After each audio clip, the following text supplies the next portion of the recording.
silence as punishment. It's not just a tactic, it's a weapon that can inflict deep emotional wounds, especially on women.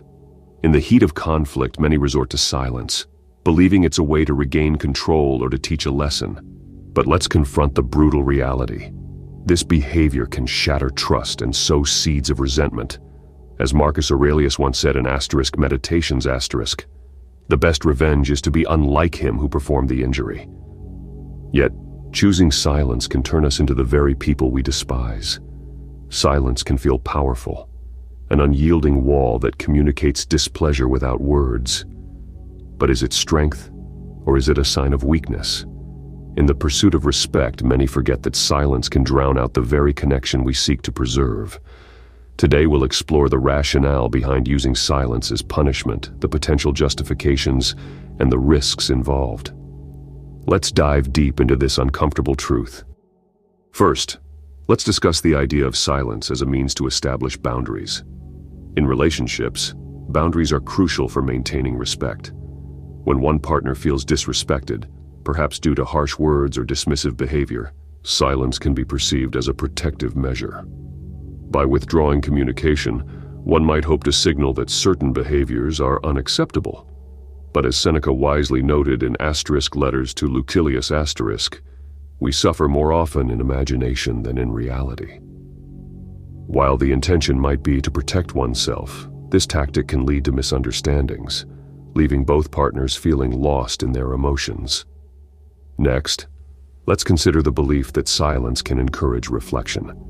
The logic here is that by going silent, the other partner is prompted to think about their actions and the impact they have on the relationship. Imagine a situation where one partner has said something hurtful. The silent treatment might be seen as a pause, a space for the other person to reflect on their hurtful words. But the reality often diverges from this intention. Instead of fostering reflection, silence can create confusion and resentment, turning a moment of potential growth into a breeding ground for further disconnection. Now let's talk about control.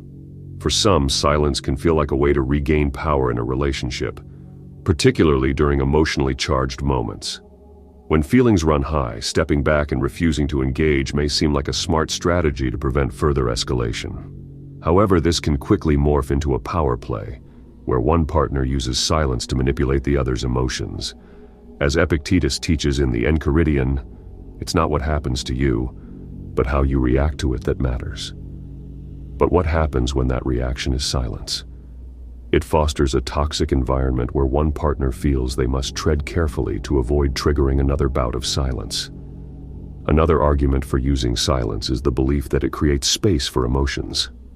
In the heat of an argument, taking a step back might seem wise, allowing both partners to cool off and gather their thoughts. This can be a healthy practice if done with mutual understanding. However, when silence is wielded as punishment, it loses its constructive purpose. Instead of fostering a calm atmosphere, it can lead to feelings of abandonment and anxiety, as one partner is left wondering what went wrong.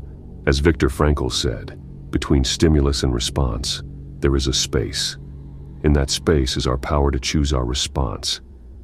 Choosing silence in that space can often lead to choices that harm rather than heal.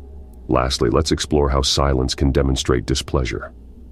Choosing not to engage is a non-verbal way to express unhappiness, signaling to the other partner that one is not willing to continue the conversation until issues are addressed. While this might seem straightforward, it can backfire. The partner on the receiving end may feel hurt and confused, unsure of what actions led to this silence.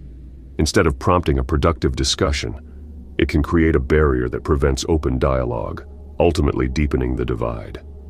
As Marcus Aurelius reminds us, waste no more time arguing about what a good man should be one. Yet silence can strip us of that opportunity to embody goodness and understanding. In conclusion, while there may be reasons some justify using silence as punishment, we must acknowledge the significant risks involved. Emotional pain, the erosion of trust, and a breakdown in communication are just a few of the consequences. Healthy relationships thrive on open communication. Instead of using silence as a weapon, it's crucial to address issues directly and constructively.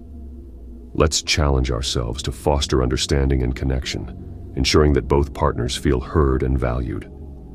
If you've experienced or seen the effects of silence in relationships, share your thoughts in the comments below. Don't forget to like and subscribe for more discussions on relationship dynamics. Until next time, remember that communication is the bridge to understanding, and silence should never be the wall that divides us.